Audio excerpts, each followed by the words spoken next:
മാതാപിതാക്കളിൽ നിന്നും ലഭ്യമാകുന്ന നല്ലതോ മോശമോ ആയ സംസ്കാരം, അവർ പകർന്നു കൊടുക്കുന്ന അടിസ്ഥാനപരമായ വിദ്യാഭ്യാസം, ഇവയല്ലേ വാസ്തവത്തിൽ എല്ലാ കർമ്മങ്ങൾക്കും വേരുകൾ?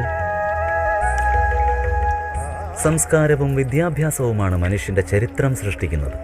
മാതാപിതാക്കൾ സന്താനങ്ങളുടെ ചരിത്രം എപ്രകാരം സൃഷ്ടിക്കുവാനാണോ ശ്രമിക്കുന്നത്, അപ്രകാരം തന്നെയായിരിക്കും അവരുടെ ഭാവിയും.